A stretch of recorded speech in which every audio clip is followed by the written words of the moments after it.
प्रिय छात्रों, आज हम दक्षता अभ्यास से प्रश्न संख्या 4 का हल देखेंगे। इसमें आप देखते हैं कि यहाँ पर जो आंकड़े दिए गए हैं वो आपके सारणीबद्ध हैं। तो सारणीबद्ध जब आंकड़े हमारे पास होते हैं तब हम कुछ सूत्र का प्रयोग करते हैं, ये आपको ज्ञात है। यहाँ पर हमें समांतर माध्य ज्ञात करना है, तो यहाँ पर समांतर माध्य का जो सूत्र लगेगा क्या होगा, सिग्मा एफ इंटू एक्स बटे सिग्मा एफ, या एन भी लिख लेते हैं कभी कभी। तो इस सूत्र का हम प्रयोग करेंगे। तो सिग्मा एफ गुणा एक्स बटे सिग्मा एफ, यानी कि हमें एफ गुणा एक्स चाहिए। एफ क्या होता है, यहाँ पर बारंबारता होती है, और एक्स जो भी हमें पद चीज़ दी होती है उसे हम एक्स कहते हैं। यानी यहाँ पर ऊंचाई हमें सेंटीमीटर में दी है, तो यहाँ सेंटीमीटर ऊंचाई जो है वो x है और बारंबारता f।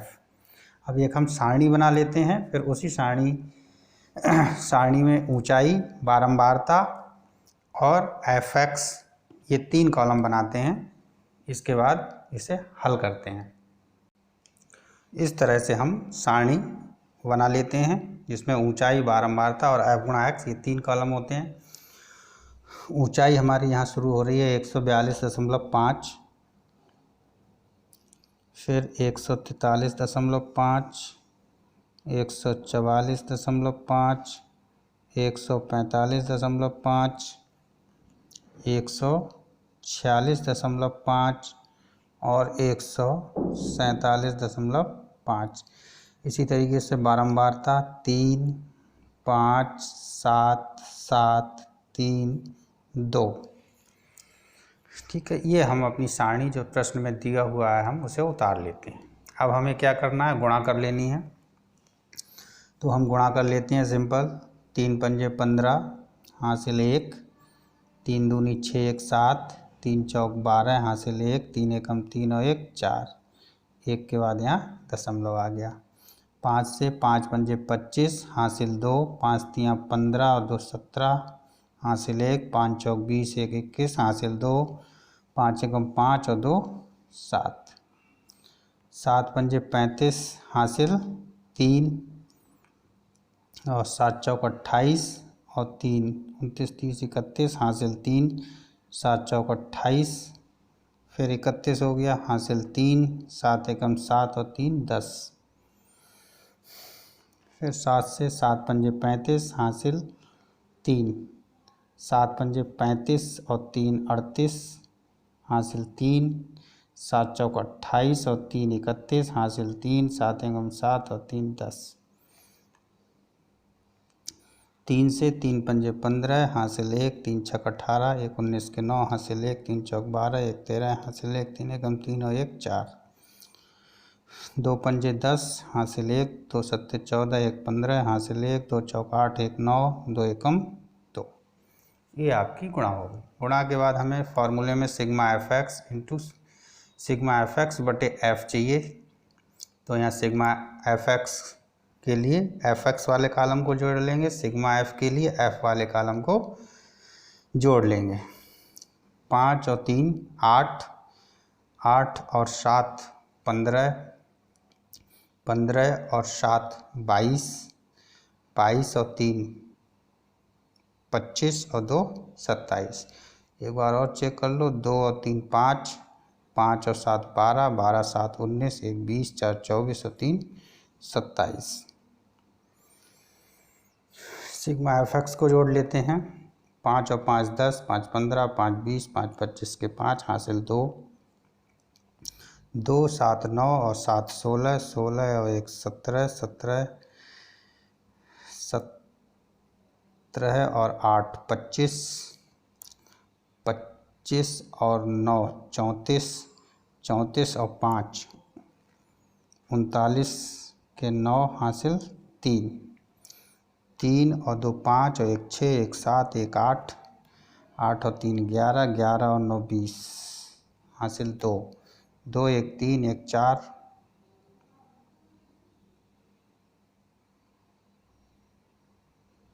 नहीं यहाँ गलत हो गया, 2, 2 के आगे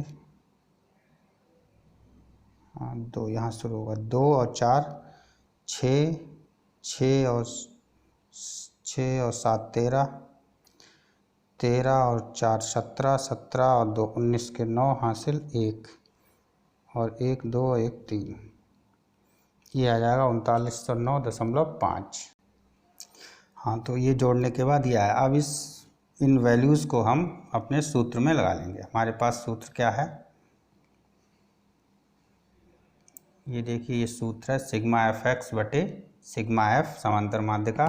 यहाँ पर आप देखें सिग्मा एफ एक्स हमारे पास कितना आया है 3909.5, तो सिग्मा एफ एक्स का मान हम लगाएंगे 3909.5 और सिग्मा एफ एक्स हमारे पास 27 आया है, तो सिग्मा एफ एक्स की जगह हम 27 की वैल्यू पुट करेंगे।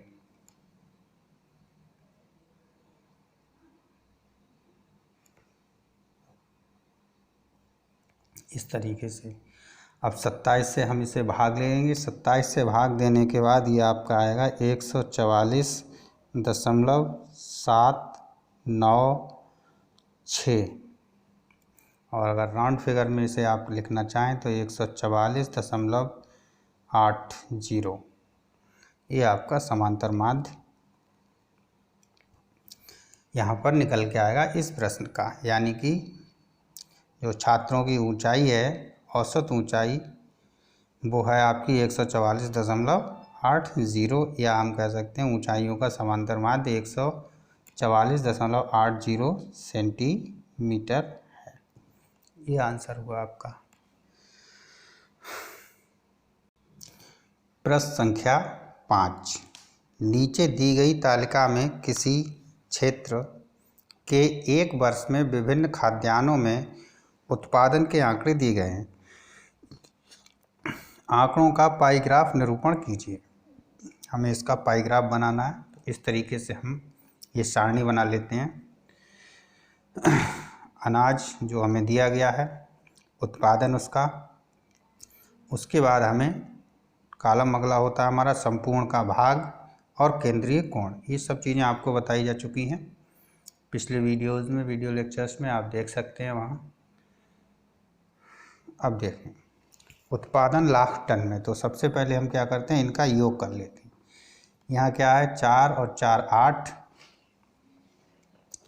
8 और 6 14, 14 और 10 24, 24 और 12 36, टोटल हो गया 36। अब संपूर्ण का भाग, यानी कि संपूर्ण कितना हो गया 36 और मक्का, यानी कुल में से मक्का कितना है, कितना भाग होगा, तो 36 में से कितना है 4, तो कितना हो जाएगा ये 4/36। इसी तरीके से यहाँ हो जाएगा 4/36, 6/36, 10/36 और 12/36। अब हमें केंद्रीय कोण निकालना है, तो केंद्रीय कोण टोटल हमारा संपूर्ण कोण कितना होता है 360 का, तो इसे हम 360 से गुणा कर लेंगे। 4/36 गुणा 360, 10 चौक 40, 40 अंश आ जाएगा। यहाँ पर 4/36 गुणा 360, यहाँ भी 10 चौक 40 अंश आ जाएगा।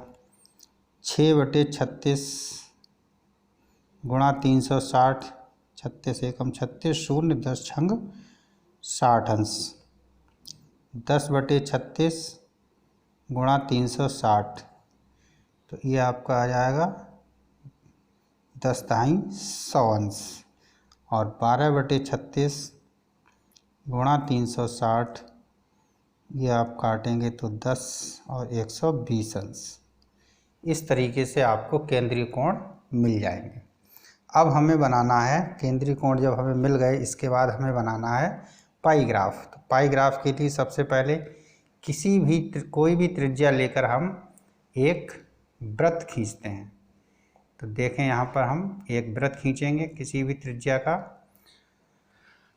हमारे पास प्रकार है, कोई भी त्रिज्या लेकर इस तरीके से हम एक वृत्त खींच लेंगे। देख रहा होगा आप लोगों को। इसके बाद एक त्रिज्या ले लेंगे, ये देखें यहाँ पर इस तरीके से कोई भी त्रिज्या ले लेंगे, ठीक है। अब आपको यहाँ पर केंद्रीय कोण देखना है हमें। पहला हमारा केंद्रीय कोण है, यहाँ मैं लिख ले रहा हूँ जिससे आपको दिखाई दे, 40 अंश, दूसरा 40 अंश, 60 अंश, 100 अंश और 120 अंश। ये हमारे पास केंद्रीय कोण है। तो हम चांदे का सहायता लेंगे। चांदे की सहायता से सबसे पहले हमें 40 अंश का कोण बना लेना है। ये देखें, तो यहाँ पर ये बिंदु आपको मिला, इसे आप मिला दें, ये आपका हो गया 40 अंश, ठीक। वृत्त की परिधि से ही मिलाएंगे, बिंदु तक नहीं ले जाएंगे रेखा को। 40 अंश हो गया। फिर दोबारा हमें दूसरे के लिए पुनः 40 अंश बनाना है। तो यहाँ बिंदु आ गया, ये इसे हम मिला देंगे इस तरीके से। पुनः 40 अंश, ये केंद्रीय कोण 40 अंश, ये भी केंद्रीय कोण 40 अंश। यानी 40 अंश के लिए हम अपनी सारणी में देखेंगे क्या था हमारे पास, मक्का थी। दूसरे 40 अंश के लिए मटर का उत्पादन था। उसके बाद कोण हमारे पास है 60 अंश। तो फिर हम ये रेखा को यहाँ रखेंगे और 60 अंश का कोण बनाएंगे इस तरीके से। ये हमारा 60 अंश मिलेगा, यहाँ ध्यान से देख लें, 60 अंश, और इसे हम मिला देंगे।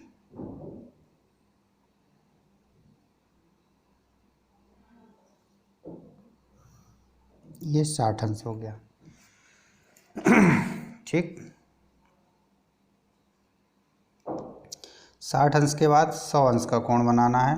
तो पुनः इस तरीके से चांदे को रखेंगे केंद्र बिंदु पर और 100 अंश, 0 से नाप लेंगे, कितना हो गया 90, 90 के बाद 100, ये 100 अंश हो गया हमारे पास। इसको हम केंद्र से मिला लेंगे, ये 100 अंश आया, ठीक। यानी कि ये वाला भाग 60 अंश, 100 अंश। उसके बाद एक ही भाग बचा हमारे पास 120, और ये अपने आप से 120 अंश बच जाएगा। 60 अंश वाला भाग चने को प्रदर्शित कर रहा है, 100 अंश वाला गेहूं को प्रदर्शित कर रहा है, और 120 अंश वाला धान को प्रदर्शित कर रहा है। इस तरीके से ये हमें पाई चार्ट प्राप्त हो जाता है। उम्मीद करते हैं समझ में आ रहा होगा। समझ में नहीं आया है, पिछली वीडियोस को अच्छे से देखें, अवश्य समझ में आएगा, ठीक है। इसमें आपके लिए 2 ही प्रश्न रखते हैं, प्रश्न 4 और प्रश्न 5, और नेक्स्ट वीडियो लेक्चर में आपको प्रश्न संख्या 6 का हल मिलेगा। धन्यवाद।